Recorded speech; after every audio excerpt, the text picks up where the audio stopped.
நம்ம வாழ்க்கையில நடக்க போறது முன்னாடியே தெரிஞ்சா எப்படி இருக்கும்? சந்தோஷமா இருக்குமா? இல்ல அதுவே பெரிய ஆபத்தா இருக்குமா? அப்படி ஒரு விபரீதத்தை சந்தித்த ஒருத்தரோட கதைதான் இது. கார்த்திக் ஒரு சாதாரண ஐடி ஊழியர். அவனுக்கு பழைய பொருட்கள்னா உயிர்.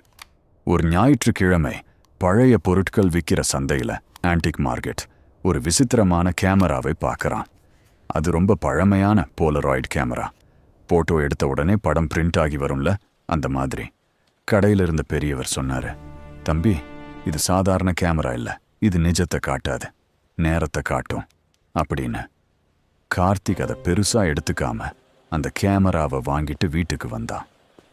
வீட்டுக்கு வந்து சும்மா இருக்காம ஹால் இருந்த சுவர் கடிகாரத்தை ஒரு போட்டோ எடுத்தான். கேமராவில் இருந்து போட்டோ வெளியே வந்துச்சு.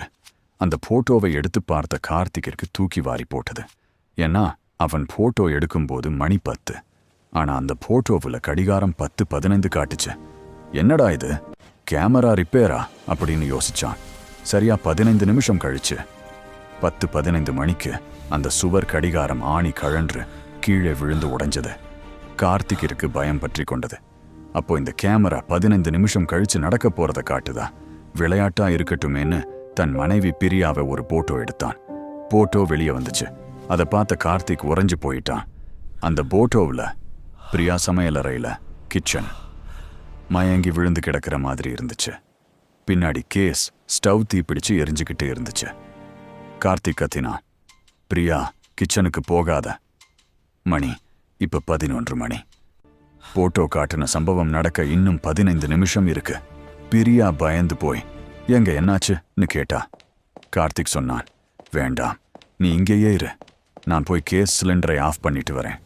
கார்த்திக் வேகமா ஓடினான். அந்த அவசரத்துல கால் தடுக்கி அங்க இருந்த ஷெல்ஃப் மேல விழுந்தான். ஷெல்ஃப் மேல இருந்த எண்ணெய் பாட்டில ஆயில் பாட்டில் கீழே விழுந்து உடைஞ்சது. அவன் நிலை தடுமாறி கேஸ் ஸ்டவ் மேல கை வச்சான். அந்த அதிர்வுல கேஸ் டியூப் லீக் ஆகி தீ பத்திக்கிச்சு.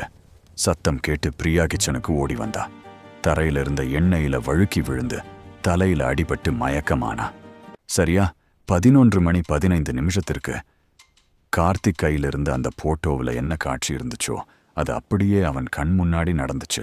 அப்பதான் அவனுக்கு புரிஞ்சது, அந்த கேமரா எதிர்காலத்தை கணிக்கல, அந்த எதிர்காலத்தை உருவாக்கவே அந்த போட்டோ தான் காரணம். எது நடக்கக்கூடாதுன்னு அவன் பயந்தானோ அவனோட பயமே அதை நடக்க வச்சிருச்சு.